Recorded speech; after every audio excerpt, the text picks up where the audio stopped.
Mes parents ont réussi et sont riches, contrairement à toi qui es pauvre. Chloé a ri en disant cela, d'un rire qui ressemblait à du verre qui se brise. Nous étions tous assis autour de la table de la salle à manger, et le silence qui a suivi était si épais que je pouvais le sentir peser sur ma poitrine. J'ai lentement adossé mon dos à ma chaise, j'ai croisé les mains sur mes genoux, et j'ai pris une profonde inspiration avant de répondre avec un calme que j'ignorais posséder. Dans ce cas, je vais arrêter de vous envoyer de l'argent et de payer le prêt immobilier de votre maison. Maintenant, c'est leur problème. J'ai regardé le visage de mon fils, Ryan, se transformer en 2 secondes. Le sang a quitté ses joues. Ses yeux se sont agrandis comme s'il venait d'assister à un accident de voiture. Sa bouche s'est ouverte et ses mots sont sortis tremblants, presque inaudibles. Quel argent? Sa voix a déraillé. Quel prêt immobilier? Chloé a arrêté de rire. La fourchette qu'elle tenait est restée suspendue en l'air, à mi-chemin entre son assiette et sa bouche. Elle m'a regardé comme si je venais de parler une autre langue, comme si les mots que je venais de prononcer ne pouvaient pas être réels. Et à cet instant, à ce moment précis, alors que tout le monde me regardait, attendant que je dise que c'était une plaisanterie, j'ai su que ma vie allait se diviser en un avant et un après. Mais laissez-moi vous raconter comment nous en sommes arrivés là. Car cette histoire n'a pas commencé cet après-midi-là. Elle a commencé il y a 3 ans, lorsque mon mari est décédé et m'a laissé seul dans une maison trop grande, avec trop de souvenirs et un compte bancaire qu'il avait bâti grâce à des décennies de travail honnête. Elle a commencé quand j'ai décidé que mon fils ne devait pas souffrir, que je pouvais l'aider sans que personne ne le sache, sans qu'il ne se sente moins homme de recevoir le soutien de sa mère. Ryan avait toujours été un bon fils, travailleur, respectueux, doté de ce cœur d'or qu'il tenait de son père. Mais la vie ne récompense pas toujours la gentillesse par la prospérité. Il travaillait dans une entreprise de logistique. Un travail convenable, mais qui suffisait à peine pour vivre dignement dans cette ville où tout coûte 2 fois plus cher que sa valeur réelle.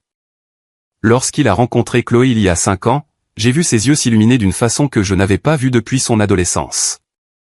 Elle était belle, cultivée, toujours vêtue comme pour une séance photo.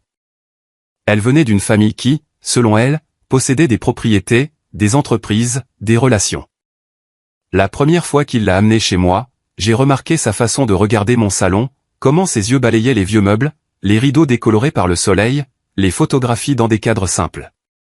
Elle n'a rien dit, mais son expression en disait long. Je n'étais pas assez bien. Ma vie simple n'était pas assez bien.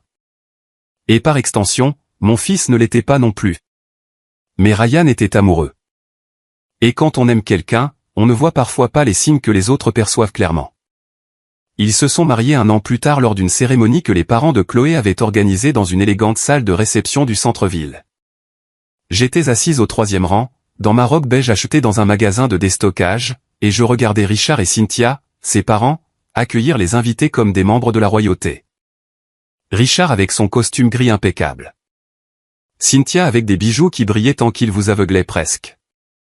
Ils parlaient de leurs affaires, de leurs voyages, de leurs propriétés sur la côte. Et je me taisais, car c'était ce que j'avais appris à faire toute ma vie. Se taire. Préserver la paix. Ne pas faire d'histoire. Mon mari disait souvent que j'étais le ciment invisible de la famille, celle qui maintenait tout uni sans que personne ne s'en rende compte. Et il avait raison. Car après sa mort, lorsque j'ai passé en revue nos finances avec le comptable, j'ai d'ailleurs découvert qu'il y avait plus d'argent que je ne l'avais imaginé. Des propriétés que nous avions achetées des décennies plus tôt et qui valaient aujourd'hui beaucoup plus. Des investissements modestes qui avaient fructifié avec le temps. Rien d'extravagant, rien qui ne rende riche, mais de quoi vivre paisiblement et aider mon fils unique. 6 mois après le mariage, Ryan est venu me voir un après-midi. Il avait l'air nerveux, agité, avec ces cernes sombres qui apparaissent quand les soucis empêchent de dormir. Il s'est assis à la table de la cuisine, la même table où il avait pris son petit déjeuner durant toute son enfance, et m'a dit que lui et Chloé voulaient acheter une maison, qu'ils en avaient trouvé une parfaite, mais qu'ils avaient besoin de 60 000 $ pour l'apport personnel. La banque leur avait accordé le prêt, mais sans cet apport initial, ils ne pouvaient pas conclure l'achat. « Tu n'es pas obligé de le faire, maman », m'a-t-il dit, la voix pleine de honte. Je sais que c'est beaucoup d'argent. Je voulais juste savoir si peut-être tu pouvais nous prêter quelque chose. N'importe quoi. On te remboursera. Je le promets. Je l'ai regardé dans les yeux. Ces yeux que je connaissais depuis qu'il les avait ouverts pour la première fois à l'hôpital. Et je savais que je ne pouvais pas lui dire non. Je savais que si j'avais travaillé toute ma vie, si j'avais économisé et fait des sacrifices, c'était précisément pour des moments comme celui-ci. Pour que mon fils ait un toit à lui, pour qu'il puisse fonder une famille sans l'angoisse d'un loyer mensuel, sans la peur qu'un propriétaire décide de vendre et de les jeter à la rue. Ce n'est pas un prêt, lui ai-je dit. C'est un cadeau, mais il y a une condition. Ryan m'a regardé, l'espoir et le soulagement mêlés sur son visage. Dis à Chloé d'où vient cet argent. Je veux qu'elle sache que sa belle-mère, même si elle porte des vêtements simples et vit dans une maison modeste, peut aussi aider. Je veux qu'elle comprenne que la réussite ne se mesure pas toujours aux apparences. Ryan a hoché la tête. Il m'a serré si fort dans ses bras que je pouvais à peine respirer. Et j'ai pensé que ce serait la fin de l'histoire. Que ma belle-fille saurait. Que peut-être elle me verrait différemment. Qu'il y aurait de la gratitude et du respect. Quelle naïveté. Quelle incroyable naïveté. 2 semaines après avoir donné l'argent à Ryan, je suis allé leur rendre visite dans leur nouvelle maison. J'avais apporté un pot de basilic en terre cuite car je savais que Chloé aimait cuisiner avec des herbes fraîches. J'ai sonné et j'ai attendu, sentant le soleil de l'après-midi réchauffer mon dos. Quand Chloé a ouvert la porte, son sourire était radieux, mais ses yeux ne me regardaient pas vraiment. Ils me traversaient comme si je faisais partie du décor. Eleanor, quelle surprise, a-t-elle dit en s'écartant pour me laisser entrer. Ryan est encore au travail. Il est en retard aujourd'hui. Je suis entré dans le salon et j'ai été impressionné. Des parquets clairs, des meubles modernes gris-perle, un immense téléviseur suspendu au mur. Tout semblait sorti d'un magazine de décoration. Chloé m'a proposé un café et nous nous sommes assis sur le nouveau canapé qui sentait encore le neuf. Nous avons parlé de choses triviales, du temps, de la circulation, des voisins de l'immeuble. Mais j'attendais. J'attendais qu'elle dise quelque chose sur l'argent, sur mon aide, sur la façon dont cet apport avait rendu possible tout ce que nous avions sous les yeux. Elle n'en a jamais parlé. Une demi-heure a passé, puis 1 heure. Nous avons parlé de ses parents, de la façon dont Richard venait de conclure une grosse affaire, de la cuisine de Cynthia rénovée avec du marbre importé. Nous avons parlé de tout, sauf de la seule chose que je voulais entendre. Quand je lui ai dit au revoir et que j'ai marché vers l'arrêt de bus, j'ai senti un nœud dans mon estomac que je ne pouvais ignorer. Mais je me suis dit que Ryan n'avait peut-être pas encore trouvé le bon moment pour lui en parler. Qu'il préférait peut-être attendre que tout soit définitivement réglé. Je me suis convaincu qu'il y avait une explication raisonnable. Ce soir-là, j'ai appelé Ryan. J'ai essayé d'être subtil, de ne pas avoir l'air d'une mère envahissante. Je suis passé vous voir aujourd'hui. La maison est magnifique. Oui, maman. Nous sommes vraiment heureux, a-t-il répondu, mais sa voix semblait fatiguée, tendue. Est-ce que tu as parlé du don à Chloé? Il y a eu un long silence. Trop long. Maman, c'est juste. C'est compliqué. Chloé est très fière. Ses parents lui ont toujours tout donné.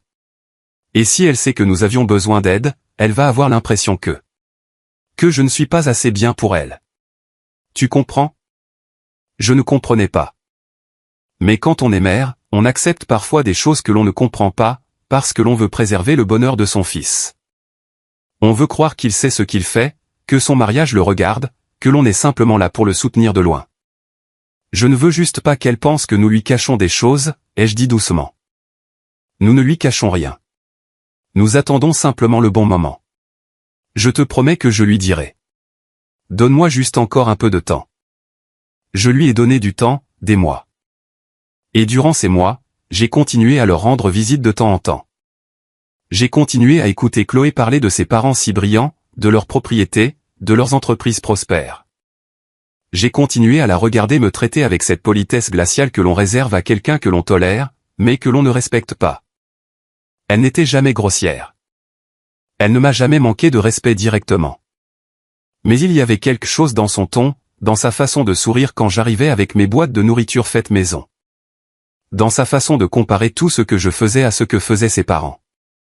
Ma mère cuisine aussi, mais elle a une immense cuisine avec des appareils professionnels. Elle dit que c'est plus efficace ainsi. Mon père dit toujours qu'il faut investir dans la qualité. C'est pour ça qu'il a acheté sa voiture importée, elle durera des décennies. De petites piques enrobées de velours. De petites comparaisons qui me rappelaient constamment que je n'étais pas à la hauteur de ses critères. Et je l'acceptais parce que j'aimais mon fils, parce que je ne voulais pas être la belle-mère à problème, celle qui crée des divisions dans le couple. Mais Ryan est revenu me voir 6 mois après l'achat de la maison. Cette fois, son visage montrait plus que de la simple nervosité, il montrait du désespoir. « Maman, je dois te demander une autre faveur, une grande. » Il s'est assis sur la même chaise de cuisine et m'a expliqué que le remboursement mensuel du prêt immobilier était plus élevé que ce qu'ils avaient prévu. Que son salaire couvrait à peine les d'ailleurs dépenses courantes, que Chloé ne travaillait pas car elle cherchait l'emploi idéal, quelque chose de digne de ses études et de ses compétences. Qu'ils avaient besoin d'aide pour les mensualités, juste temporairement, le temps qu'il obtienne une augmentation ou qu'elle trouve un travail. « De combien as-tu besoin ?» ai-je demandé, même si je savais déjà que la réponse allait faire mal. 2000 $ par mois. Je sais que c'est beaucoup. Je sais que je t'en demande trop. 2000 $ par mois. 2000 $ par an. J'ai fait le calcul dans ma tête. Je pouvais me le permettre. Mes revenus locatifs et ma pension de retraite me le permettaient. Mais quelque chose en moi résistait. Quelque chose me disait que ce n'était pas bien, que je franchissais une ligne invisible. Ryan, est-ce que Chloé sait que tu me demandes cela? À nouveau, ce silence embarrassant. Non. Et je préférerais qu'elle ne le sache pas. Elle se sent déjà assez mal que je ne gagne pas assez. Si elle sait que ma mère nous soutient, ce sera pire. S'il te plaît, maman, juste pour un petit moment. Je le jure. Et me voilà de nouveau, tiraillé entre mon instinct et mon amour de mère. Entre ce que je savais être juste et ce que mon cœur me dictait de faire. J'ai accepté. Bien sûr que j'ai accepté. Parce que quand on voit son fils les yeux pleins de détresse, quand on sait qu'il lutte pour maintenir sa vie à flot, on fait l'impossible pour l'aider. Même quand on sait que c'est probablement une erreur. Chaque mois, religieusement, je transférais 2000 $ sur le compte de Ryan. Il m'envoyait des messages pour me remercier, me promettant que les choses s'amélioreraient bientôt. Et je continuais à leur rendre visite, à cuisiner pour eux, à écouter Chloé parler de tout ce qu'elle possédait, de tout ce que ses parents lui avaient offert. De la chance qu'elle avait d'avoir une famille si brillante. Tout cela pendant que moi, la pauvre belle-mère qui vivait dans une maison modeste et portait des vêtements des saisons passées, finançait en secret la vie parfaite dont elle se vantait. 1 an a passé ainsi. Puis 2, et la situation ne s'est pas améliorée. Ryan occupait toujours le même emploi, gagnait le même salaire. Chloé n'avait toujours pas trouvé cet emploi idéal. Ils avaient toujours besoin de mes 2000 $ par mois. Et je continuais à être invisible dans mon propre élan de générosité. J'ai commencé à ressentir envers ma belle-fille un sentiment que je n'avais jamais éprouvé auparavant. Ce n'était pas de la haine. La haine est un sentiment trop fort, trop actif. C'était quelque chose de plus froid, de plus profond. C'était de la déception mêlée de ressentiment. Un mélange qui s'est installé dans ma poitrine comme une pierre grandissant lentement. Mais je préservais la paix. J'avalais mes mots. Je souriais quand il le fallait, car c'était ce que j'avais fait toute ma vie. Préserver la paix signifiait étouffer sa propre voix. Et j'avais perfectionné cet art jusqu'à ce qu'il devienne une seconde nature. Jusqu'à cet après-midi-là, jusqu'au moment où Chloé a décidé que mon silence l'autorisait à m'humilier. Nous parlions d'un voyage qu'il prévoyait, une semaine à Cancun dans un complexe hôtelier tout compris. J'ai fait remarquer sans trop y penser que cela semblait merveilleux mais onéreux. Et c'est alors que Chloé a laissé échapper ce rire. Ce rire qui allait tout changer. Eleanor, quand on a une famille qui a réussi, ces d'ailleurs dépenses ne sont pas un problème. Mes parents ont réussi leur vie et sont riches, contrairement à toi qui es pauvre. C'est pour ça qu'ils peuvent se payer ce genre de luxe et nous aider quand nous en avons besoin. La pièce est devenue totalement silencieuse. Ryan avait figé sa fourchette à mi-chemin de sa bouche. Et moi, après 3 ans à ravaler mes mots, à être invisible, à financer une vie dont elle ignorait que j'en assurais le coût, j'ai décidé que c'en était assez. Je me suis adossé à ma chaise et j'ai senti un frisson étrange parcourir mon corps. C'était comme si toutes ces années de silence, de phrases étouffées, de sourires quand j'aurais dû pleurer, s'étaient concentrées en un point unique au milieu de ma poitrine. Et maintenant, ce point était sur le point d'éclater. Mais il n'a pas explosé en cris ou en larmes. Il a explosé de façon bien plus puissante, par la vérité dite calmement. Dans ce cas, je vais arrêter de vous envoyer de l'argent et de payer le prêt immobilier de votre maison. Maintenant, c'est leur problème. Les mots sont sortis de ma bouche avec une sérénité que je ne me connaissais pas. Je ne les ai pas criés. Je ne les ai pas crachés avec rage. Je les ai prononcés avec la tranquillité que l'on met à annoncer qu'il fera jour demain. Et c'est peut-être cela qui les a rendus plus dévastateurs encore. Le calme, le contrôle absolu de ma voix alors que je regardais le monde de Chloé s'effondrer sous ses yeux. Ryan a lâché sa fourchette. Le bruit du métal sur la céramique a résonné dans le silence comme un coup de feu. Son visage a perdu toutes ses couleurs. Ses lèvres ont bougé, mais aucun son n'est sorti dans un premier temps. Et puis enfin, cette question qui allait tout changer. Quel argent ? Sa voix semblait creuse, lointaine, comme venue du fond d'un puits. Quel prêt immobilier ? Chloé me fixait. Son expression était passée de la moquerie à la confusion en une fraction de seconde. Le sourire arrogant qu'elle arborait l'instant d'avant était figé sur son visage comme un masque mal ajusté. De quoi parle-t-elle ? A-t-elle demandé, regardant Ryan puis moi. Ryan, de quoi parle ta mère ? Mais Ryan était incapable de parler. Il me regardait avec un mélange de panique et de supplication, comme un enfant pris sur le fait. Et à cet instant, j'ai compris une chose terrible. Mon fils n'avait jamais eu l'intention de dire la vérité à sa femme. Jamais. Il n'attendait pas le bon moment. Il espérait simplement que je resterais invisible à tout jamais. Ryan, ai-je dit doucement, toujours avec ce calme qui me surprenait moi-même. Je crois qu'il est temps que tu dises à ta femme qui a payé les 60 000 $ d'apport pour cette maison, et qui verse 2 000 $ par mois depuis 3 ans pour couvrir le prêt immobilier que vous n'avez pas les moyens d'assumer seul. J'ai vu ces mots frapper Chloé comme des gifles invisibles. Sa bouche s'est entr'ouverte. Ses yeux qui m'avaient toujours regardé avec condescendance, montraient à présent une expression inédite, un choc profond. Ce n'est pas possible, a-t-elle chuchoté. Puis elle s'est tournée vers Ryan avec plus de force. Ryan, dis-lui que c'est faux. Ryan avait les mains posées sur la table, ses articulations blanchies par la pression. Il respirait vite, trop vite. Quand il a pris la parole, sa voix est sortie brisée. Chloé, j'allais te le dire. Vraiment. Me dire quoi ? La voix de Chloé est montée d'un octave. Me dire quoi exactement, Ryan ? Que ma mère nous a aidés pour l'apport ? Et quoi d'autre ? Qu'elle nous aide pour les mensualités parce que mon salaire ne suffisait pas ? Et toi et moi, quoi ? Chloé s'est levée. Ses mains tremblaient. Finis ta phrase, Ryan. Et moi quoi ? Et toi, tu ne travailles pas ? Ai-je achevé à sa place. Ma voix était toujours calme, presque douce. Cela fait 3 ans que tu cherches l'emploi idéal, Chloé. En attendant, c'est moi qui paie pour cette maison. Cette maison où tu vis. Cette maison dont tu te vantes. Cette maison que tu considères comme la preuve de ta réussite. Chloé me fixait comme si elle venait de voir un fantôme. Et c'était peut-être ce que j'avais été pour elle pendant tout ce temps. Un fantôme. Une présence tolérée mais jamais vraiment perçue. Quelque chose qui existait en marge de sa vie parfaite, utile seulement pour occuper une place lors des réunions de famille. Je ne te crois pas, a-t-elle fini par dire. Mais sa voix manquait de conviction. Mes parents m'auraient dit si. Si nous avions besoin d'aide. J'ai ouvert mon sac à main, ce sac en cuir usé que je portais depuis des années, et j'ai sorti mon téléphone. Mes doigts, tremblants pour la première fois de toute la conversation, ont ouvert mon application bancaire. J'ai retourné le téléphone et l'ai posé sur la table devant elle. Chloé s'est penchée sur la table et a regardé l'écran. J'ai observé ses yeux parcourir les chiffres, les dates, les confirmations bancaires.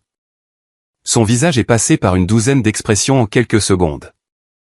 L'incrédulité, la confusion, la rage, la honte. Quand elle a levé les yeux, elle ne me regardait plus avec condescendance. Elle me fixait avec quelque chose de bien plus complexe, un mélange d'humiliation et de fureur. Ryan, a-t-elle dit sans me quitter des yeux. Dis-moi que c'est une mauvaise plaisanterie.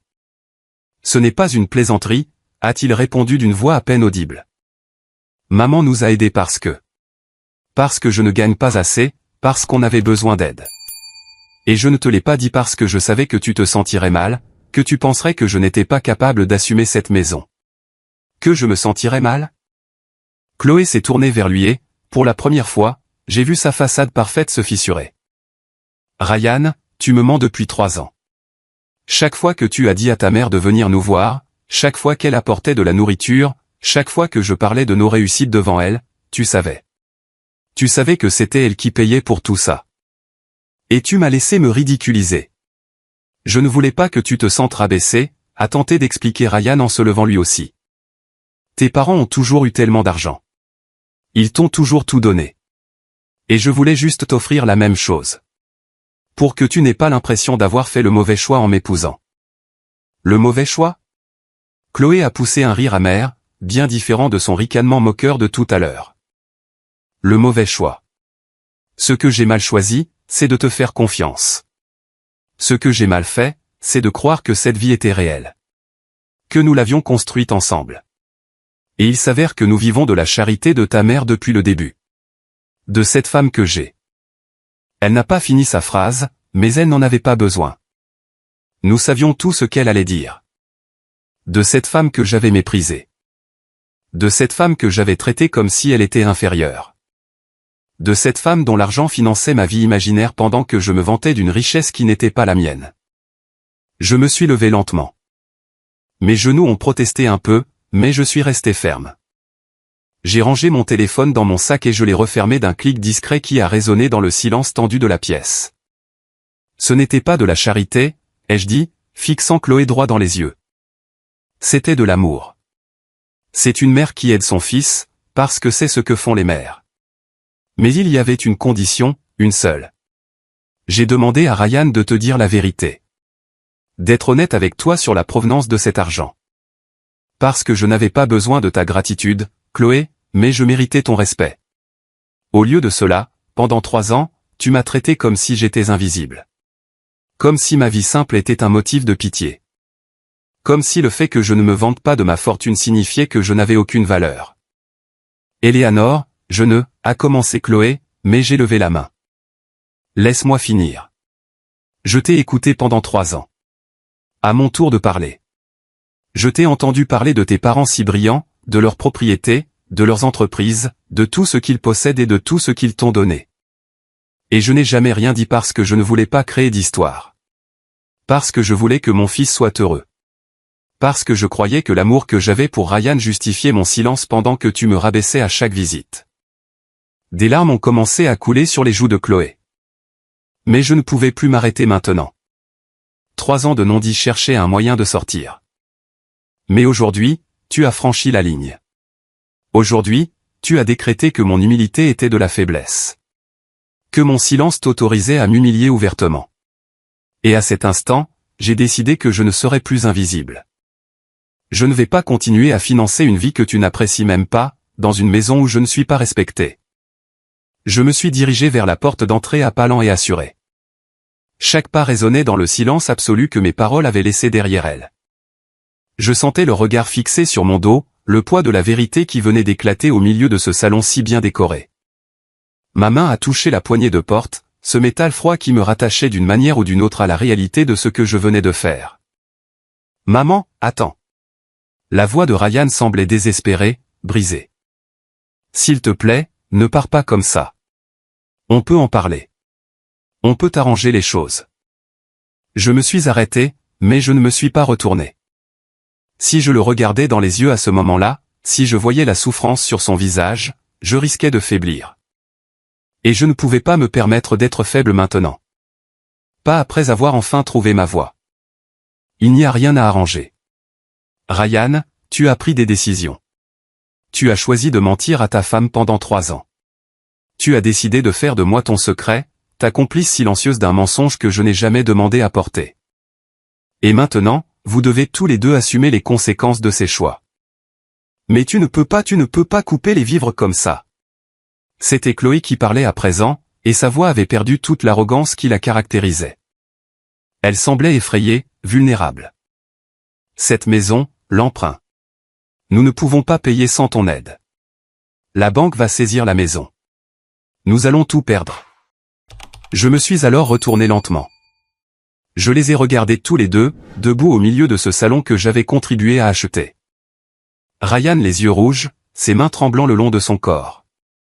Chloé avec son mascara qui coulait, ses mains couvrant sa bouche comme pour retenir les mots qui s'étaient déjà échappés. Tes parents ont réussi et sont riches, Chloé. Selon tes propres termes, d'il y a à peine 10 minutes. Je suis sûr qu'ils pourront vous aider. Après tout, n'est-ce pas ce que font les familles qui réussissent? Aider leurs enfants. J'ai vu quelque chose se briser dans le regard de Chloé.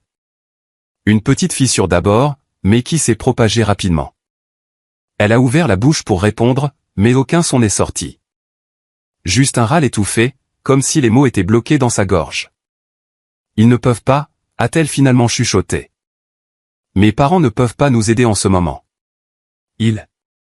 Ils traversent une période compliquée avec leurs affaires. Comme c'est pratique, ai-je répliqué d'un ton monocorde. Comme c'est incroyablement pratique, au moment précis où vous avez besoin de moi, il s'avère que cette famille si brillante ne peut pas aider. Maman, s'il te plaît. Ryan a fait un pas vers moi.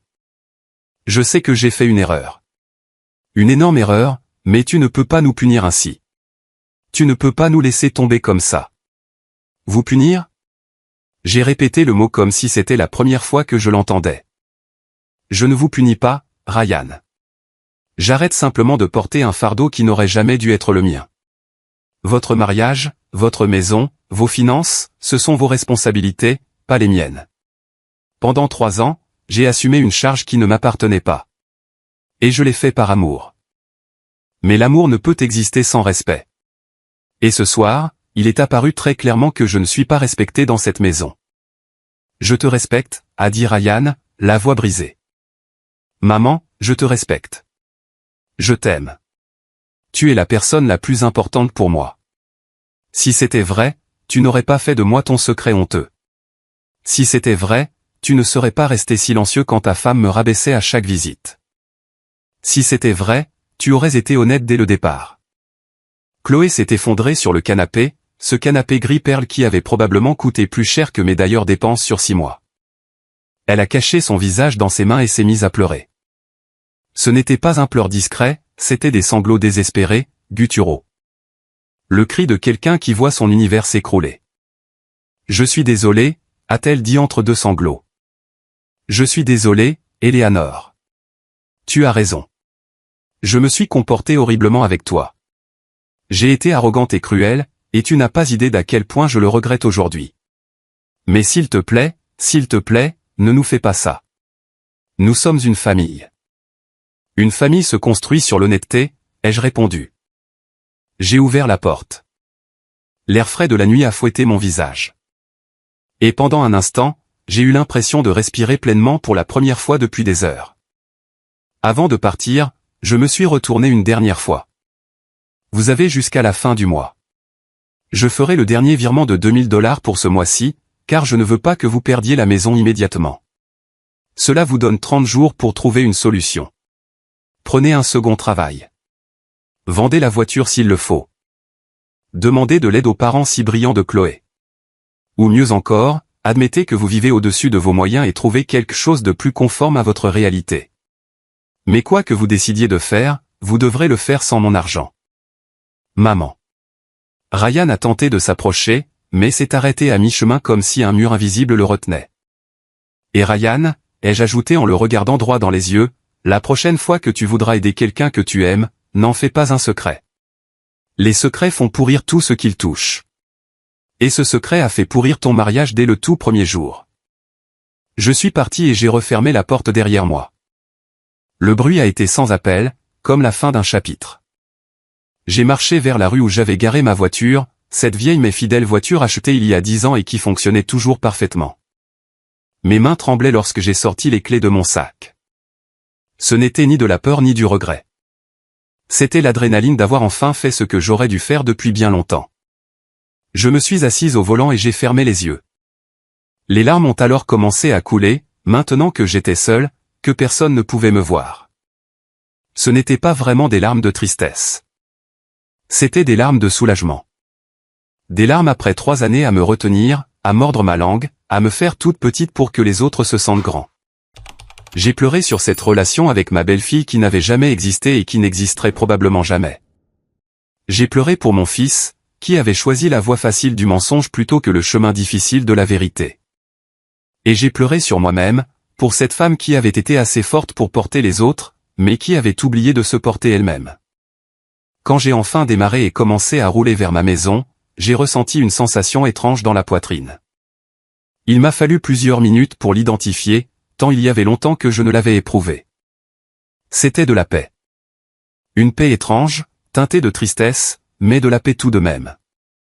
Pour la première fois depuis 3 ans, je n'avais pas à faire semblant. Je n'avais pas à sourire quand j'avais envie de pleurer. Je n'avais plus besoin d'être invisible. Je suis arrivé chez moi, dans cette maison modeste aux rideaux fanés et aux vieux meubles. Cette même maison que Chloé avait regardée avec dédain la première fois qu'il l'avait amenée pour me la présenter. Je suis entré et j'ai allumé les lumières du salon. Tout était exactement là où je l'avais laissé. Les photos de mon mari sur la cheminée, le tapis tissé à la main que ma mère m'avait offert il y a des décennies, les livres empilés à côté du canapé parce que je n'avais jamais assez d'étagères pour tous les rangers. Je me suis préparé une tasse de thé et je me suis assise dans mon fauteuil préféré, celui qui était légèrement affaissé sur le côté gauche à force d'avoir servi. J'ai bu la première gorgée et j'ai laissé la chaleur envahir mon corps. Mon téléphone a vibré. Un message de Ryan. Je ne l'ai pas ouvert. Puis un autre, et encore un autre. 5 messages au total. Je les ai laissés non lus, non par cruauté, mais parce que je savais que si je les lisais, si je voyais ces excuses désespérées, je risquais de faiblir. Et je ne pouvais pas le permettre. Pas encore. Cette nuit-là, j'ai mieux dormi que je ne l'avais fait depuis des mois. Et quand je me suis réveillé le lendemain matin, avec le soleil qui traversait la fenêtre de ma chambre, j'ai su que quelque chose de fondamental avait changé. J'avais retrouvé quelque chose que j'avais perdu sans même m'en rendre compte, ma dignité. Et bien que le prix ait été élevé, bien que je sache que les prochaines semaines seraient difficiles, je ne regrettais rien. Parce que parfois, aimer quelqu'un signifie arrêter de le secourir. Et parfois, se respecter soi-même signifie cesser d'être invisible. 5 jours se sont écoulés avant que Ryan ne se présente à ma porte. 5 jours durant lesquels mon téléphone n'a cessé de vibrer de messages que je refusais de lire. 5 jours durant lesquels je me suis consacré à mes tâches habituelles, arroser les plantes, lire les livres que j'avais mis de côté, cuisiner uniquement pour moi pour la première fois depuis des années. Il y avait quelque chose d'étrangement libérateur à préparer une petite portion de soupe. À ne pas avoir à me soucier des goûts de quelqu'un d'autre, à manger quand j'avais faim et non quand l'horloge décrétait qu'il était l'heure du dîner de famille. Mais ce jeudi après-midi-là, quand j'ai entendu la sonnette, j'ai su qui c'était avant même d'ouvrir. Une mère sait toujours.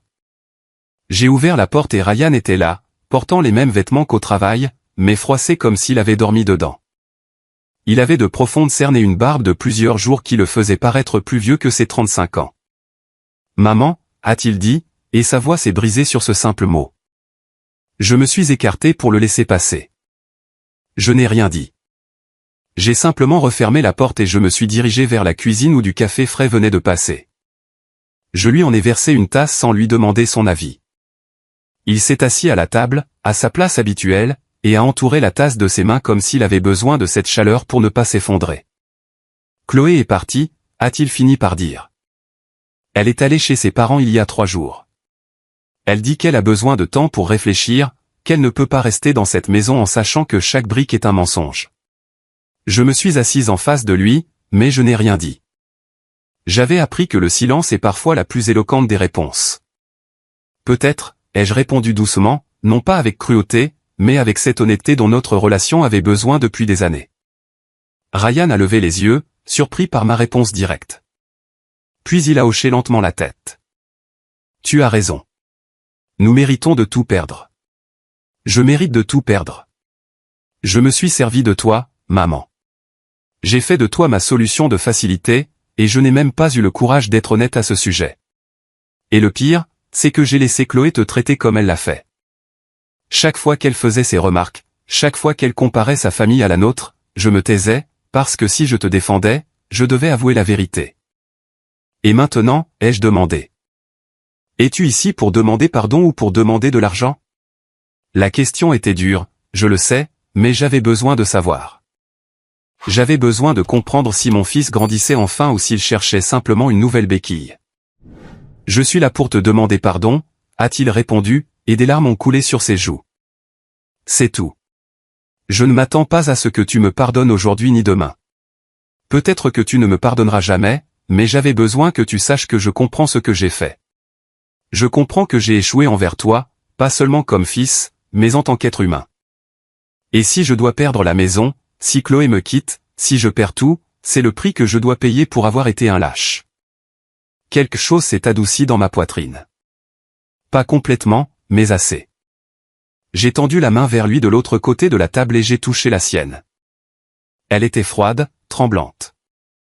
Je te pardonne, ai-je dit, et j'ai vu ses épaules être secouées par un sanglot qui le retenait. Mais te pardonner ne signifie pas que nous revenons en arrière. Les choses ont changé, Ryan. J'ai changé. Je ne serai plus la solution invisible à tes problèmes.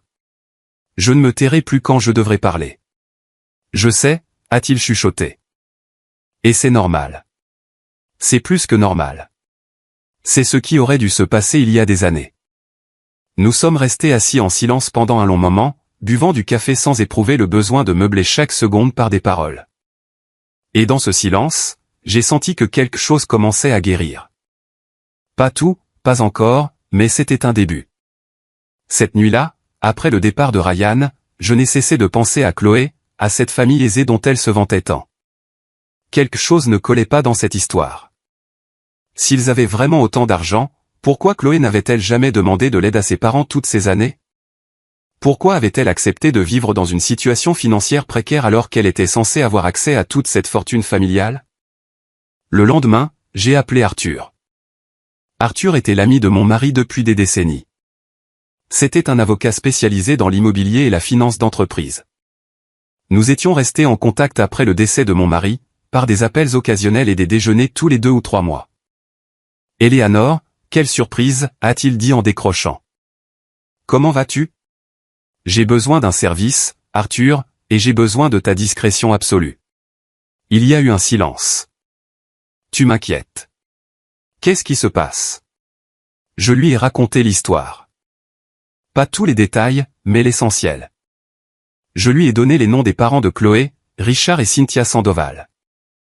Je lui ai dit qu'ils possédaient apparemment des propriétés et des entreprises prospères, mais que quelque chose dans ce tableau me paraissait suspect. Donne-moi 2 ou 3 jours, a dit Arthur. J'ai accès au registre public. S'il y a quelque chose à trouver, je le trouverai. 3 jours plus tard, Arthur s'est présenté chez moi avec un dossier Kraft rempli de documents. Son expression était grave lorsqu'il s'est assis en face de moi dans le salon. Éléanore, ce que je m'apprête à te dire n'est pas réjouissant. Dis-le-moi quand même. Il a ouvert la chemise et a commencé à me montrer des pièces, des titres de propriété, des historiques de crédit, des actes judiciaires. À chaque page qu'il tournait, l'image de la famille parfaite de Chloé s'effondrait comme un château de sable sous la marée. Richard Sandoval a dirigé plusieurs entreprises ces 20 dernières années, a expliqué Arthur. Elles ont toutes fait faillite. Il a des procès en cours pour des dettes impayées. La maison dans laquelle ils vivent ne leur appartient pas. Ils sont locataires et ont 3 mois de retard sur leur loyer. La voiture qu'il conduit, cette prétendue voiture importée, est au nom d'une société de financement et présente une dette. Ils sont sur le point de la saisir. J'ai senti mon estomac se nouer. Les propriétés qu'ils possédaient prétendument sur la côte n'ont jamais existé. Ou si elles ont existé, ils les ont perdues il y a des années. Cynthia a travaillé comme responsable dans un grand magasin, mais elle a été licenciée il y a 8 mois en raison de réduction d'effectifs. Elle n'a pas retrouvé de travail depuis. Toute cette famille survit grâce à des cartes de crédit au plafond dépassé. Tout n'était qu'un mensonge, ai-je chuchoté. Pendant tout ce temps, ce n'était qu'un mensonge. Ce n'est pas tout, a poursuivi Arthur en sortant un autre document. J'ai trouvé autre chose. Il y a 6 mois, Richard a essayé de contracter un emprunt en utilisant la maison de ton fils comme garantie. Ton fils ne le sait probablement pas, mais quelqu'un a demandé des informations sur la propriété en utilisant les données personnelles de Ryan. La demande a été rejetée car ils ont découvert que Ryan n'était pas le seul débiteur, et qu'il y avait des virements réguliers provenant d'une tierce personne, toi. L'air a manqué à mes poumons. Tu es en train de me dire qu'ils ont essayé d'utiliser la maison de mon fils pour garantir leur propre dette? C'est exactement ce que je te d'ailleurs dis. Et il y a plus. Chloé était au courant des difficultés financières de Ryan dès le début. J'ai trouvé des emails échangés entre elle et sa mère il y a 3 ans, où elle discutait de la façon de gérer la situation avec la belle-mère qui possédait des biens et des économies. Les mots exacts de Cynthia étaient « Cette femme est ton assurance vie. Garde-la près de toi. » Point final. J'ai eu la nausée. J'ai littéralement dû me lever et me diriger vers la fenêtre pour respirer un peu d'air frais. Pendant tout ce temps, durant toutes ces années, ce n'était pas une coïncidence. Ce n'était pas seulement de la fierté ou un manque de communication. C'était un plan, une stratégie calculée pour accéder à mon argent à mon insu. Chloé n'a jamais cherché ce travail idéal, n'est-ce pas, ai-je demandé sans me retourner. Il n'y a aucune trace de l'envoi d'un seul CV en 3 ans, a confirmé Arthur. Eleanor, je pense que leur plan était de t'amener à mettre la maison au nom de Ryan et de Chloé réunis, puis de s'en servir comme garantie pour éponger les dettes de leur famille. Je me suis retourné pour lui faire face. Est-ce que Ryan sait quoi que ce soit? Je ne le pense pas. D'après ce que j'ai vu dans les documents, toutes les communications se faisaient entre Chloé et ses parents. Ton fils semble avoir été un pion dans cette affaire, tout autant que toi. Je n'ai pas pu dormir cette nuit-là. Chaque fois que je fermais les yeux, je voyais ces documents, ces emails où il me qualifiait d'assurance vie, où il planifiait d'utiliser mon fils comme passerelle vers ma fortune. La colère que je ressentais n'était pas volcanique ou explosive. Elle était froide, calculée, de celle qui permet de réfléchir avec une clarté absolue. Pendant des années, je m'en étais voulu de ne pas avoir vu les signes, d'avoir été naïve. Mais il s'avérait qu'il n'y avait aucun signe à voir. C'était un piège depuis le début, bâti à coups de faux sourires et de mensonges parfaitement répétés. Le lendemain matin, j'ai appelé Ryan. J'ai besoin que tu viennes à la maison, et que tu amènes Chloé. C'est important.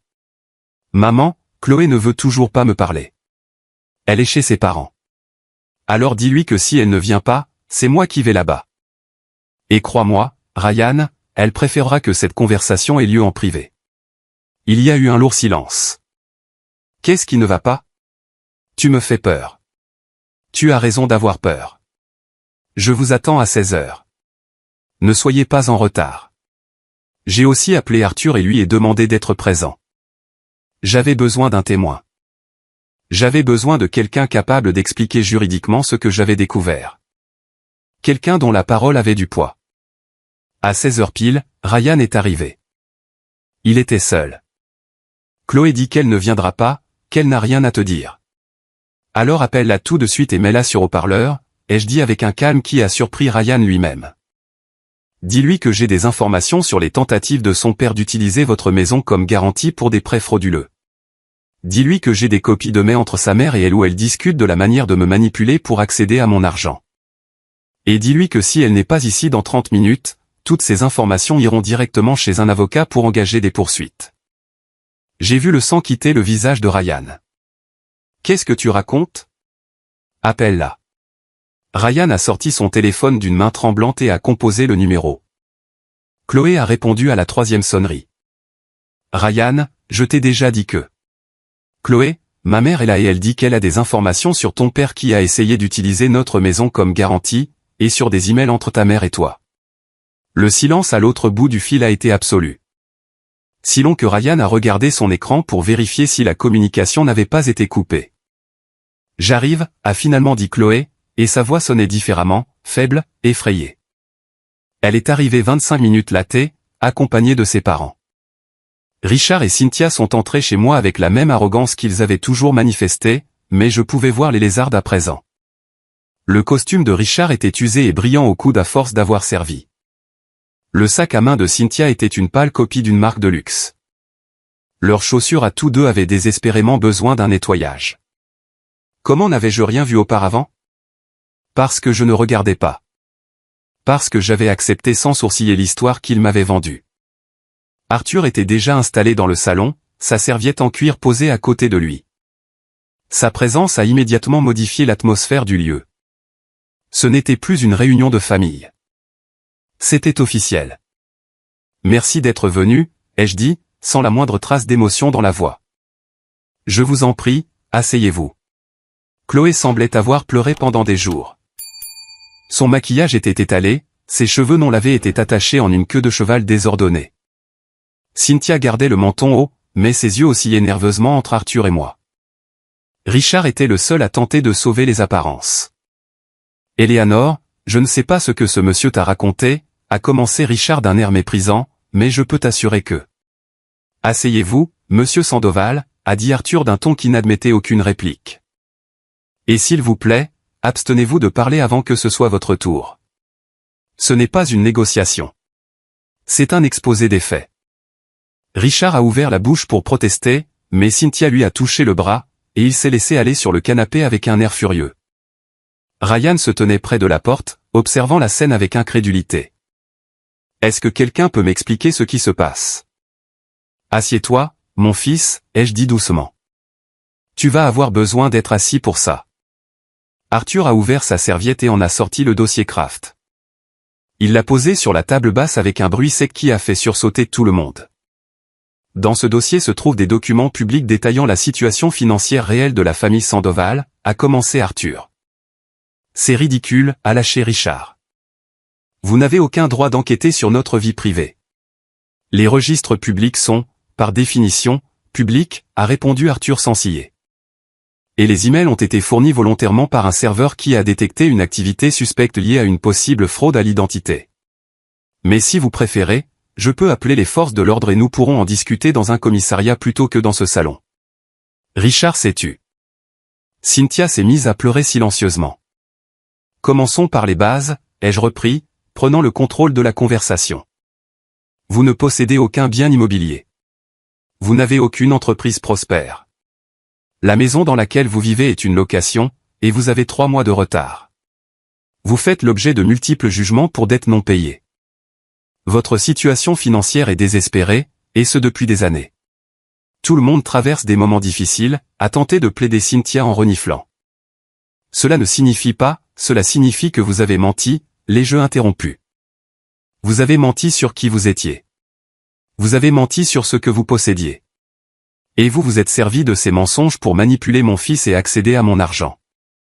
Je me suis tourné vers Chloé, qui gardait la tête baissée, incapable de me regarder en face. Chloé, tu savais dès le début que Ryan ne gagnait pas assez d'argent pour assumer la maison. Tu savais que je l'aidais.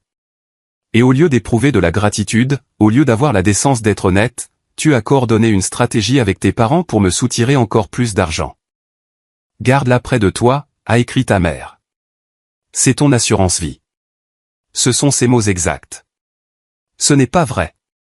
Chloé a relevé la tête, les yeux écarquillés par la panique. Je n'ai pas. C'était ma mère. Je n'étais pas d'accord avec. Voici ta réponse, a dit Arthur en sortant une copie papier de l'email. Tu as raison, maman. Tant que Ryan pense qu'il peut me rendre heureuse, il continuera à demander de l'aide à sa mère. Et elle est trop fière pour admettre qu'elle ne peut plus nous aider. Ce sont tes mots, Chloé.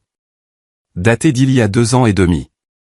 Ryan s'est levé si brusquement que sa chaise a basculé en arrière. Ce n'est pas possible. Dis-moi que ce n'est pas vrai, Chloé. Dis-moi que tu ne t'es pas servi de moi de cette façon. Chloé n'a pas répondu. Elle s'est contentée de pleurer, le visage caché dans ses mains. Et ce n'est pas tout, a continué Arthur, implacable. Il y a 6 mois, Monsieur Sandoval a tenté d'obtenir des informations sur le bien immobilier de Ryan pour s'en servir de garantie pour un emprunt. La tentative a été détectée et rejetée, mais l'intention était là. Il préparait le terrain pour falsifier des documents à terme et hypothéquer la maison pour ses propres dettes. C'est une accusation grave. A bafouillé Richard. Vous n'avez aucune preuve que j'ai. J'ai la demande portant votre nom et votre signature, l'a coupé Arthur. J'ai le rapport d'enquête préliminaire de l'institution financière, et j'ai assez de preuves pour déposer une plainte pénale pour tentative de fraude et usurpation d'identité.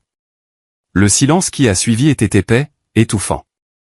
Ryan regardait Chloé comme si elle était une parfaite inconnue, comme si leurs 3 années de mariage s'étaient évaporées en un instant. Pourquoi, a-t-il fini par demander, d'une voix brisée. Pourquoi m'as-tu fait ça? Je t'aimais. J'aurais fait n'importe quoi pour toi. Parce que nous sommes pauvres. A soudain hurlé Cynthia en se levant. Parce que ta mère a de l'argent et pas nous. Parce que la vie est injuste et que, parfois, il faut faire tout ce qu'il faut pour survivre. Tu crois que c'est facile de vivre criblé de dettes? Tu crois que c'est facile de voir tout s'écrouler pendant que d'autres ont des économies bien au chaud? Alors trouvez du travail, ai-je répliqué froidement. Réduisez vos d'ailleurs dépenses. Vivez selon vos moyens. Ce sont les options que choisissent les gens honnêtes. Ce que les gens honnêtes ne font pas, c'est élaborer une escroquerie complexe en utilisant leur propre fille comme appât. Ne dis pas ça, a supplié Chloé. Ce n'était pas une arnaque. J'aime Ryan. Je l'aime vraiment. Tu as une bien étrange façon de montrer ton amour, ai-je dit. L'amour, c'est de l'honnêteté. L'amour, c'est du respect. L'amour, ce n'est pas transformer son partenaire en instrument pour dépouiller sa mère. Ryan restait immobile, fixant Chloé comme s'il la découvrait pour la première fois. Et c'était probablement le cas. Il voyait enfin la personne réelle derrière le masque parfait qu'elle portait depuis des années. Je l'ai observé serrer les poings, sa mâchoire se contractant à mesure qu'il assimilait chaque mot, chaque révélation. 3 ans, a-t-il fini par dire, la voix tremblante de colère contenue. 3 ans à vivre dans le mensonge. 3 ans à être votre marionnette pendant que toi et ta famille vous serviez de moi pour atteindre ma mère. Et le pire, c'est que je vous ai laissé faire. J'ai été si stupide, si aveugle que je t'ai laissé la traiter comme de la merde alors que c'était elle qui payait notre vie. Ryan, s'il te plaît. Chloé a tendu la main vers lui. Mais Ryan a reculé comme si son contact l'avait brûlé. Ne me touche pas. Ne me touche plus jamais. Richard s'est alors levé dans un ultime effort pour conserver un semblant de dignité. C'est absurde. Viens, Cynthia. Chloé, nous n'avons pas à rester là à écouter ces accusations ridicules. Asseyez-vous, monsieur Sandoval, a dit Arthur d'une voix si tranchante que j'en ai moi-même sursauté. Ou alors je passe un seul appel de téléphone et la police sera devant cette porte dans 20 minutes. La tentative d'usurpation d'identité est un crime fédéral. Vous risquez 5 à 10 ans de prison. Voulez-vous vraiment prendre le risque de franchir cette porte? Richard s'est figé en plein élan. J'ai vu la peur apparaître dans ses yeux pour la toute première fois. Toute sa fierté, toute son arrogance se sont évaporées en un instant. Il s'est rassis sur le canapé, ressemblant soudain à ce qu'il était vraiment, un homme désespéré qui avait joué à un jeu dangereux et avait perdu. « Qu'est-ce que vous voulez » a demandé Cynthia d'une voix brisée. « De l'argent ? Nous n'avons pas d'argent, vous le savez bien. Vous voulez nous voir en prison. Est-ce que ça vous ferait plaisir ? Je ne veux pas de votre argent, ai-je répondu. Et honnêtement, je ne tiens pas à vous voir en prison, même si c'est probablement ce que vous méritez. Ce que je veux, c'est que cette mascarade s'arrête, que les mensonges cessent et que chacun de vous assume les conséquences de ses actes. Je me suis tourné vers Arthur. Quelles sont nos options sur le plan légal ? Arthur a ajusté ses lunettes et consulté ses notes. Nous pouvons déposer une plainte pénale pour tentative de fraude. Cela mènerait à une enquête officielle, avec une peine de prison possible pour monsieur Sandoval et un casier judiciaire définitif. Ou alors, nous pouvons conclure un accord par lequel la famille Sandoval signe des documents légaux admettant leurs actes, s'engageant à n'avoir aucun contact futur avec Eleanor ou Ryan, et renonçant à toute réclamation sur les biens ou les finances liées à cette famille. Et si nous ne signons pas ? A demandé Richard dans un dernier sursaut de défi. Alors j'entamerai les poursuites dès demain matin, a répondu Arthur sans ciller. Et je peux vous assurer qu'avec les preuves en ma possession, non seulement vous ferez face à des accusations criminelles, mais chacun de vos créanciers recevra une copie de ces documents. Votre réputation, le peu qu'il en reste, sera totalement anéantie. Les poursuites civiles vous poursuivront pendant des décennies. J'ai vu Cynthia s'effondrer. Ce n'étaient pas des pleurs calculés. C'était l'écroulement réel de quelqu'un qui voit son monde partir en morceaux. Elle s'est agrippée au bras de Richard, secouée de sanglots incontrôlables. « S'il vous plaît » a-t-elle supplié. « S'il vous plaît, ne nous faites pas ça. Nous avons fait des erreurs. De terribles erreurs. Mais nous sommes des êtres humains. Nous avons peur, nous étions désespérés. Le désespoir ne justifie pas la cruauté, ai-je dit fermement. Vous ne m'avez pas seulement volé de l'argent. Vous m'avez volé ma dignité. Vous m'avez rendue petite, insignifiante, pauvre au cœur de ma propre générosité. Et vous l'avez fait exprès, stratégiquement, tout en planifiant de me voler encore plus. Je me suis levé et me suis approché de la fenêtre, ayant besoin d'un instant pour rassembler mes esprits. Dehors, le jour baissait. Les réverbères commençaient à s'allumer un par un. Il y avait quelque chose de poétique là-dedans, la façon dont l'obscurité révélait ces lumières qui avaient toujours été là, attendant leur tour. Je vais faire quelque chose que vous n'avez jamais fait pour moi, ai-je dit sans me retourner. Je vais vous donner une chance. Une chance unique que vous ne méritez pas, je me suis retourné pour leur faire face. Vous allez signer les documents qu'Arthur a préparés. Vous allez admettre tout ce que vous avez fait. Vous allez promettre de vous tenir définitivement à l'écart de cette famille, et en échange, je ne déposerai pas de plainte pénale. Vous pourrez continuer votre vie, même si elle est faite de dettes et des conséquences de vos propres actes. Et Chloé ? A demandé Cynthia en regardant sa fille qui gardait toujours les yeux baissés. Chloé est adulte, ai-je répondu. Elle a fait ses propres choix, et maintenant elle devra vivre avec. Mais elle ne sera plus mon problème. Je me suis tourné vers ma belle-fille. À cet instant, je ne ressentais plus de colère envers elle, juste une profonde tristesse pour tout ce qui aurait pu être et qui n'avait jamais existé.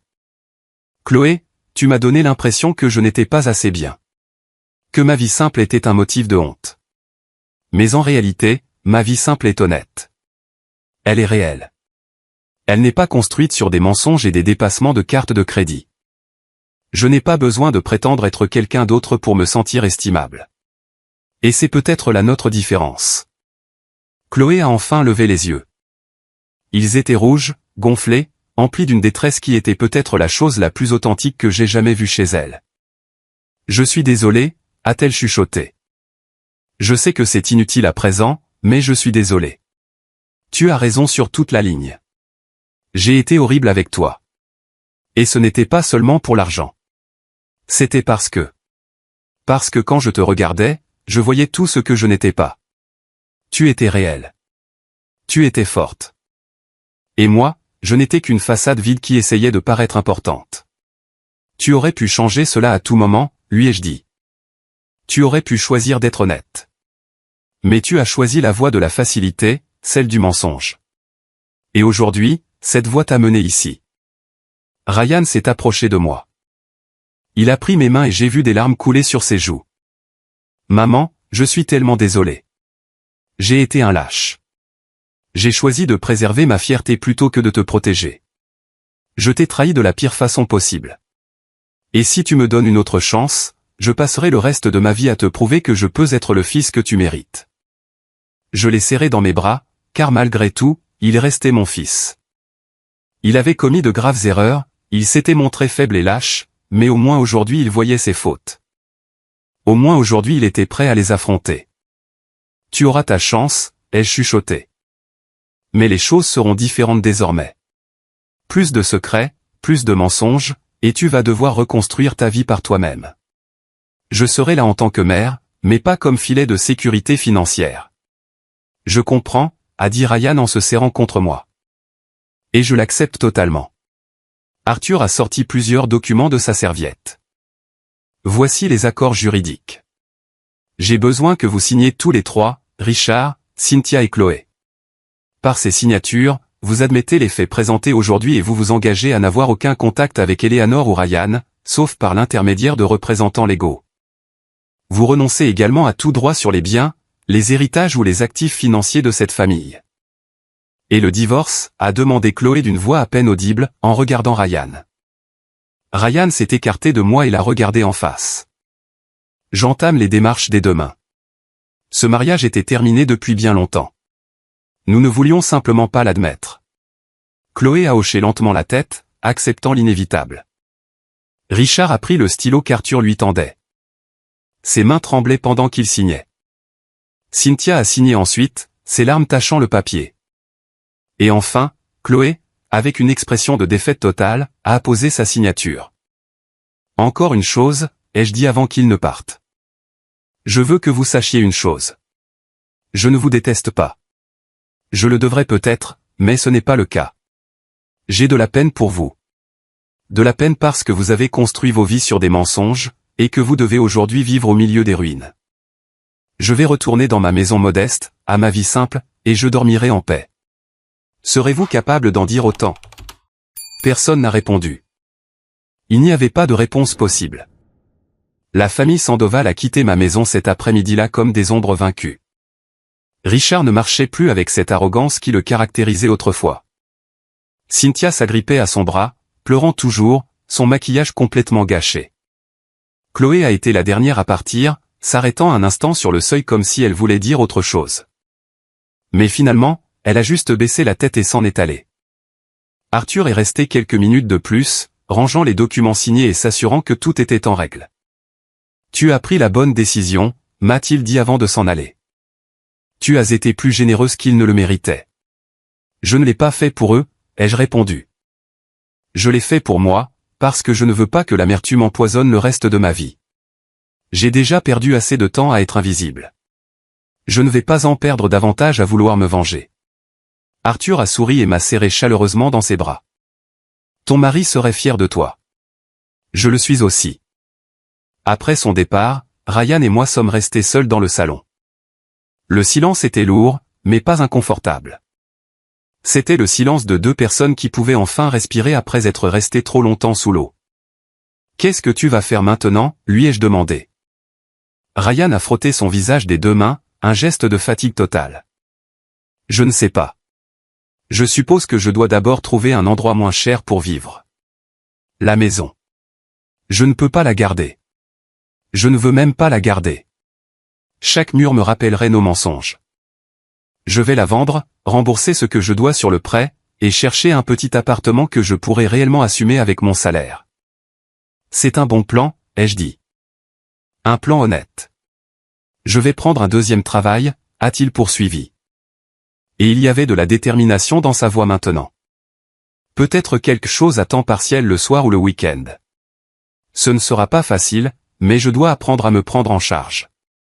J'ai besoin de te prouver que j'en suis capable, que je peux assumer ma propre vie.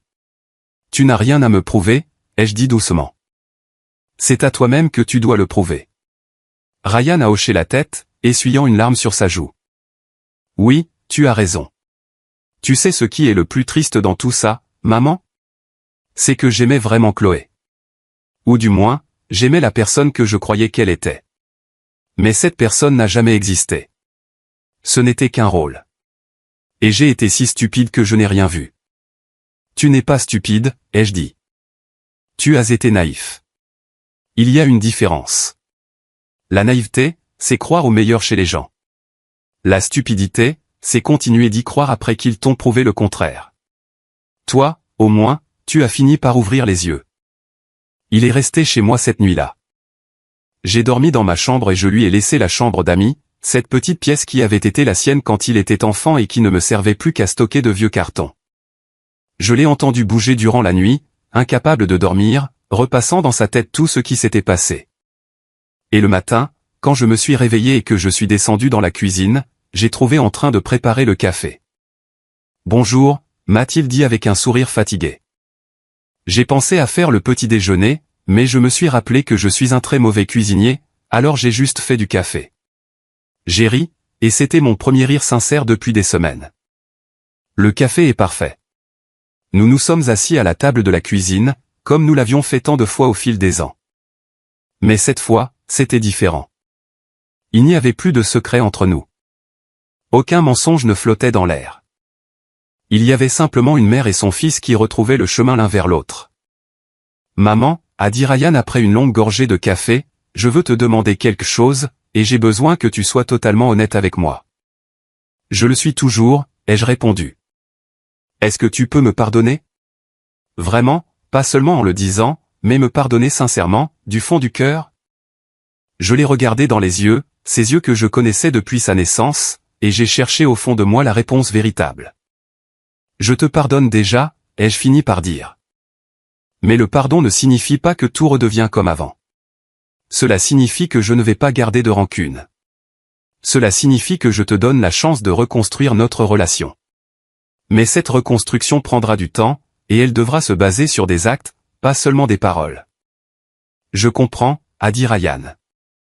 Les semaines suivantes ont été un tourbillon de changements.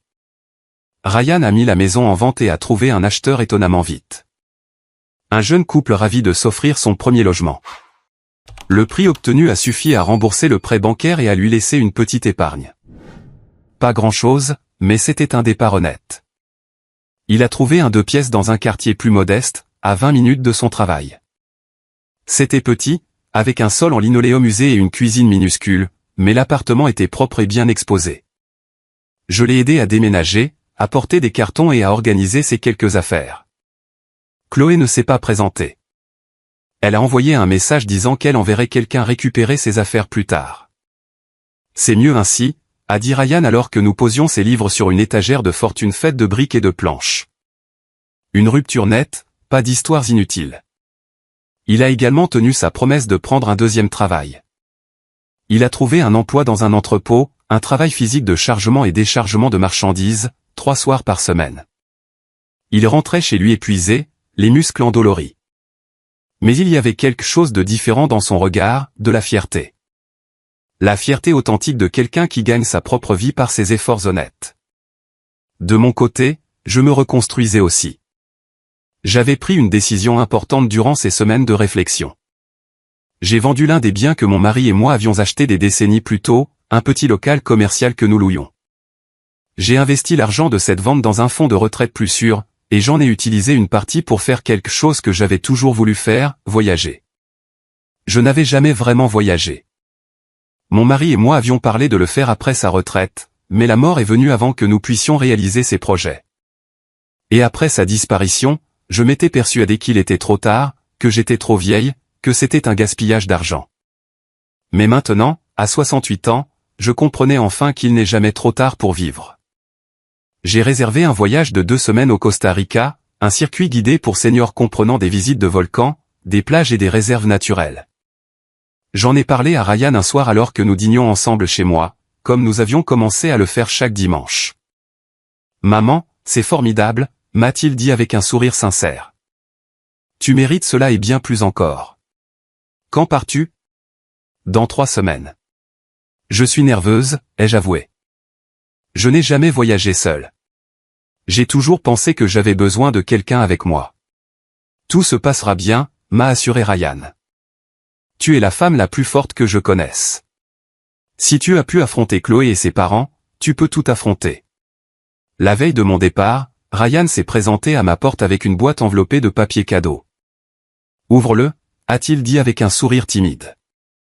À l'intérieur se trouvait un appareil photo numérique, un modèle simple pour débutants, pour immortaliser tous ces moments, m'a-t-il expliqué.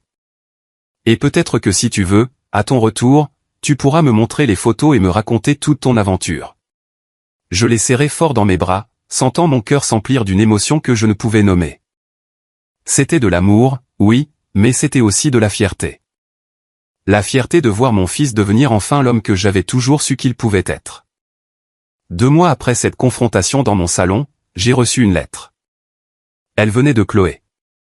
L'enveloppe est privée d'un accueil chaleureux un mardi après-midi, mon nom rédigé dans cette calligraphie parfaite qu'il avait toujours caractérisée.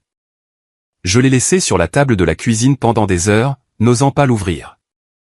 Finalement, une tasse de thé à la main alors que le soleil se couchait dehors, j'ai brisé le seau. La lettre était longue, manuscrite sur plusieurs pages. Chloé expliquait en détail comment elle avait commencé une thérapie, comment elle affrontait enfin les problèmes qu'elle avait ignorés pendant des années. Elle racontait comment ses parents et elle avaient toujours vécu au-dessus de leurs moyens. Comment la peur de perdre la face les avait poussés à prendre des décisions de plus en plus désespérées. Elle s'excusait encore et encore, admettant qu'aucune excuse ne pourrait réparer le mal qu'elle avait causé. À la fin de sa lettre, elle avait écrit ces mots qui me sont restés en mémoire, « Tu m'as montré ce que signifie la vraie d'ailleurs dignité. » Non pas la fausse dignité qui vient de ce que l'on possède, mais la vraie dignité qui vient de la façon dont on traite les autres et dont on se traite soi-même. J'aurais aimé apprendre cette leçon plus tôt. J'aurais aimé avoir le courage d'être authentique plutôt que parfaite. Je n'ai pas répondu à cette lettre, non par cruauté, mais parce que je pensais qu'il n'y avait plus rien à dire. Elle était sur son propre chemin de reconstruction, et j'étais sur le mien. Nos chemins s'étaient croisés, s'étaient heurtés violemment, et se séparaient désormais.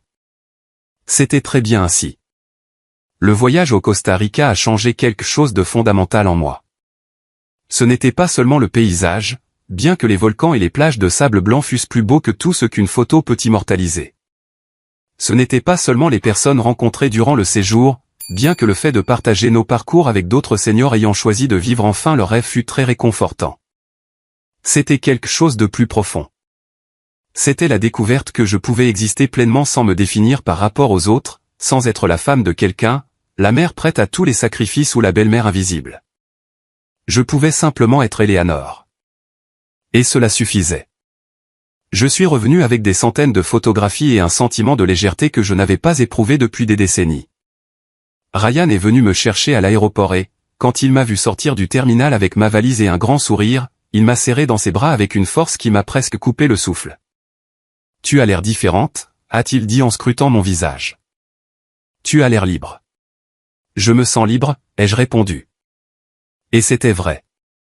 Ce soir-là chez moi, je lui ai montré toutes les photos pendant que nous mangions le repas que j'avais préparé avec des produits frais du marché. Je lui ai parlé de la randonnée dans la forêt de nuages. Du moment où j'avais aperçu un paresseux suspendu à un arbre à quelques mètres de moi. De la nuit où tout le groupe était resté sur la plage pour observer les tortues de mer faire leur nid. J'ai rencontré une femme nommée Elena, lui ai-je raconté. Elle a 72 ans et vient de terminer son premier marathon. Elle m'a dit quelque chose auquel je ne cesse de penser, j'ai passé 50 ans à attendre la permission de quelqu'un d'autre pour vivre ma vie.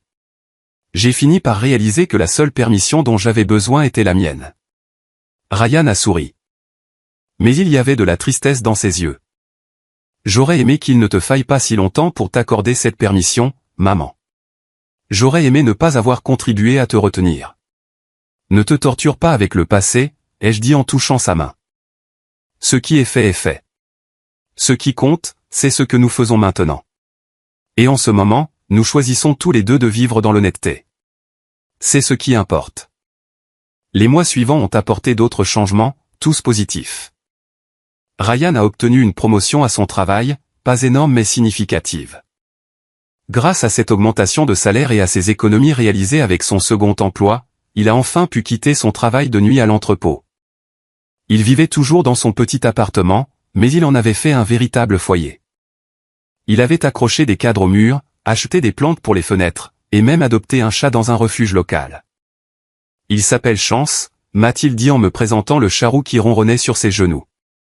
Parce que c'est ma seconde chance, et je ne vais pas la gâcher. Le divorce d'avec Chloé a été prononcé sans accroc. Elle n'a rien réclamé en dehors de ses effets personnels. Elle avait enfin trouvé un emploi, un poste modeste dans un bureau administratif, et avait loué un petit studio dans un autre quartier de la ville. J'ai appris par Ryan qu'elle avait rompu tout contact avec ses parents, qu'elle avait besoin de cette distance pour guérir. Je ne ressentais aucune satisfaction en apprenant cela, juste une tristesse diffuse pour cette famille qui s'était détruite par ses propres mensonges. Quant à Richard et Cynthia, Arthur m'a appris qu'ils avaient fini par déclarer faillite. Ils ont perdu la maison qu'ils louaient, la voiture, absolument tout. Ils ont été relogés dans un logement social et ont tous deux trouvé des petits boulots temporaires. Ce fut une chute brutale, mais sans doute nécessaire. Parfois, les gens ne peuvent se reconstruire qu'après avoir touché le fond. J'ai continué à voyager. Après le Costa Rica, il y a eu une croisière dans les Caraïbes avec un groupe d'amis rencontrés dans un club de lecture, puis un voyage vers les ruines mayas au Guatemala. Chaque voyage m'enseignait quelque chose de nouveau, pas seulement sur le monde, mais sur moi-même. J'ai découvert que j'aimais l'aventure, que je n'avais pas aussi peur de l'inconnu que je le croyais, et que la solitude pouvait être une compagne agréable quand on l'apprivoisait au lieu de la craindre. J'ai également commencé à faire du bénévolat dans un centre communautaire, pour apprendre à d'autres femmes âgées à utiliser un ordinateur et Internet. Beaucoup d'entre elles avaient des histoires semblables à la mienne. Des vies entières dédiées aux autres, une invisibilité progressive, la perte de leur propre identité. Voir leurs yeux s'éclairer lorsqu'elles apprenaient à envoyer leur premier courriel ou à passer un appel vidéo avec un petit enfant éloigné me donnait un sentiment d'utilité dont j'ignorais avoir besoin. Un après-midi de printemps, près d'un an après ce dîner qui avait tout changé, Ryan est venu me voir accompagné de quelqu'un. C'était une femme de son âge, aux cheveux bruns courts et au sourire authentique. Elle s'appelait Léa, et travaillait comme ingénieure dans la même entreprise que Ryan, bien que dans un service différent. « Maman, je voulais te présenter Léa », a dit Ryan. Il y avait de la nervosité dans sa voix, mais aussi de l'espoir. « Nous nous voyons depuis quelques mois. Rien de sérieux pour l'instant, nous prenons notre temps, mais... C'est important pour moi que tu la rencontres. Léa m'a serré la main fermement. C'est un plaisir de vous rencontrer, Madame Eleanor. Ryan m'a beaucoup parlé de vous, de votre force, de votre gentillesse et de votre incroyable collection de photos de voyage. Je l'ai appréciée immédiatement. Il y avait chez elle quelque chose de vrai, d'authentique, de sans phare. Nous nous sommes assis tous les trois dans le salon et avons discuté pendant des heures. Léa m'a parlé de son travail, de son enfance dans une famille modeste, et du fait qu'elle plaçait l'honnêteté au-dessus de tout pour avoir constaté les ravages que causent les mensonges. Ryan m'a raconté ce qui s'est passé avec son ex-femme, a-t-elle dit à un moment, me regardant droit dans les yeux. Et je veux que vous sachiez que je ne serai jamais capable d'une chose pareille. Mes parents m'ont appris que la dignité ne vient pas de ce que l'on possède, mais de la manière dont on traite les gens. Et je vois que vous le comprenez mieux que quiconque. Quand ils sont partis ce soir-là, j'ai éprouvé de l'espoir pour mon fils pour la première fois depuis longtemps. Peut-être avait-il enfin trouvé quelqu'un de vrai, quelqu'un qu'il estimait pour ce qu'il était et non pour ce qu'il pouvait lui apporter. Quelqu'un qui me verrait comme une personne, et non comme un distributeur de billets sur pattes. Aujourd'hui, alors que j'y réfléchis, assise dans mon fauteuil préféré avec une tasse de thé, mon nouveau chat nommé Liberty dormant à mes pieds, je réalise à quel point ma vie a changé. 18 mois se sont écoulés depuis ce dîner. 18 mois depuis que j'ai enfin fait entendre ma voix après des années de silence. Ma relation avec Ryan est plus forte que jamais, mais d'une manière différente. C'est désormais une relation d'égal à égal, d'adulte à adulte, construite sur le respect mutuel et l'honnêteté. Il vient dîner tous les dimanches, parfois seul, parfois avec Léa. Nous parlons de tout, de son travail, de mes voyages, de ses projets d'avenir. Et s'il évoque des d'ailleurs difficultés financières passagères, il me demande conseil, mais jamais d'argent. Et je lui donne mes conseils avec joie, fier de voir qu'il a appris à résoudre ses propres problèmes. J'ai appris que l'amour n'exige pas de sacrifice constant. Que l'on peut aimer profondément sans se perdre en chemin. Que fixer des limites n'est pas de l'égoïsme, c'est de la survie. Que la véritable famille se bâtit sur l'honnêteté, et non sur des secrets et des mensonges bien commodes. J'ai aussi appris qu'il n'est jamais trop tard pour recommencer. À près de 70 ans, je m'offre enfin la vie que j'ai toujours voulu mais que je ne m'étais jamais accordée. Je voyage. J'ai des amis. J'ai des passions. J'ai une identité au-delà de celle de mère et d'épouse. Et c'est libérateur d'une façon que je n'aurais jamais cru possible. Parfois, je me demande ce qui se serait passé si je n'avais pas confronté Chloé ce soir-là. Si j'étais resté invisible, à avaler mes mots, à financer en secret une vie qui n'était pas la mienne. Je le ferais probablement encore aujourd'hui. Je serais probablement morte un jour sans avoir réellement vécu, sans jamais savoir qui était Eleanor en dehors des rôles qu'elle jouait pour les autres. Mais les choses ne se sont pas passées ainsi. J'ai trouvé ma voie. Et cette voie m'a libéré d'une prison que je m'étais construite moi-même avec de bonnes intentions et un amour mal compris. S'il y a bien une chose que j'ai apprise de tout cela, c'est que la famille ne doit pas vous détruire. Elle ne doit pas vous rabaisser pour que les autres se sentent importants. Elle ne doit pas exiger votre invisibilité comme prix d'appartenance. Une véritable famille vous voit, vous estime, vous respecte. Et si la famille dans laquelle vous êtes né ou celle que vous avez construite ne le fait pas, alors vous avez le droit, et même le devoir envers vous-même, de poser de nouvelles limites ou même de vous créer une autre famille. Et si cette histoire résonne en vous, si vous avez déjà eu le sentiment que votre générosité vous rendait invisible, si vous êtes resté silencieuse alors que vous auriez dû parler, je veux que vous sachiez une chose, il n'est jamais trop tard pour faire entendre votre voix.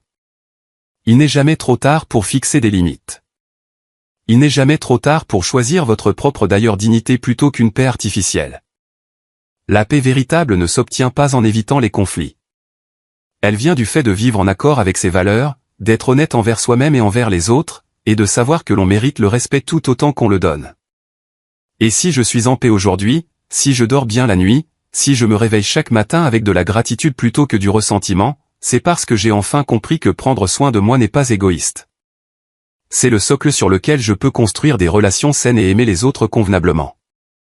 Car au bout du compte, la plus importante leçon que j'ai apprise est celle-ci, on ne peut pas donner à partir d'un verre vide.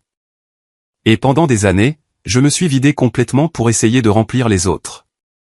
Désormais, je me remplis d'abord. Et de cette plénitude, je peux partager avec les autres sans me perdre en chemin. C'est mon histoire. L'histoire de comment